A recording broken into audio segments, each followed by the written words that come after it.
తిరుచెందూర్ కుంభాభిషేకం. తిరుచెందూర్ సుబ్రహ్మణ్య స్వామి ఆలయం మురుగని ఆరుపడై వీడుల్లో రెండోది. ఇక్కడే మురుగన్ పెరుమాళ్ సూరపద్ముని సంహరించాడని తెలుంపు. కందషష్ఠి కవచం అనే ప్రసిద్ధి శ్లోకం ఇక్కడే మురుగన్ పెరుమాళ్కు కీర్తిగా పాడబడింది. సంఘకాల సాహిత్యాల్లోనూ శిలపధికారంలోనూ ఈ దేవస్థానం గురించి ప్రస్తావించబడింది. సుమారు 2000 సంవత్సరాల పాత చరిత్ర కలిగిన ఈ దేవాలయం మురుగని ఒకే ఒక్క సముద్ర తీర పడైవీడుగా నిలుచుంది. మిగతా 5 పడైవీడులు పర్వతాలపై ఉన్నాయి.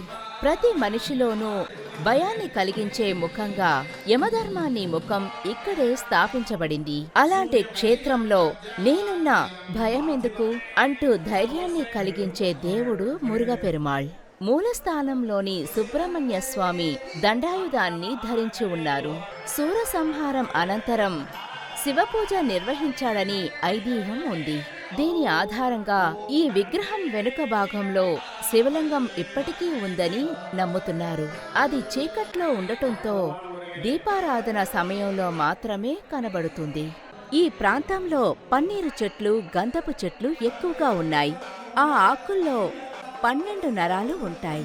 ఇక్కడి తిరినీరు పంపిణీకి ఆ ఆకులే ఇప్పటికీ వాడుతారు. కడలా కడలలయ అనేలా భక్తుల సందడి తిరుచెందూర్ సముద్ర తీరాన్ని ఆక్రమించింది. కుంభాభిషేకం మహోత్సవాన్ని దర్శించేందుకు తమిళనాడులోని అనేక ప్రాంతాల నుంచే కాకుండా సమీప ప్రాంతాల నుండి జపాన్, సింగపూర్, మలేషియా వంటి విదేశాల నుండి కూడా వేలాది మంది భక్తులు తరలించారు. ఆ ఆలయపు రాజగోపురం 157 అడుగుల ఎత్తులో అద్భుతమైన ఆకారంలో ఉంది. మురుగపెరుమాన్ ఈ స్థలంలో తూర్పు దిశగా సముద్రాన్ని చూసే విధంగా ఉన్నారు. దాదాపు 16 సంవత్సరాలు తర్వాత ఈ ద్వారం తెరవడంతో భక్తులు ఉల్లాసంగా ఆలయ ప్రాంగణంలోకి ప్రవేశించారు. జూలై నెల మొదటి రోజు నుండి యాగాలు, పూజలు ప్రారంభమయ్యాయి. ఇందుకోసం 8000 చదరపు అడుగుల విస్తరణంలో 76 కుండలతో భారీ యాగశాలను నిర్మించారు.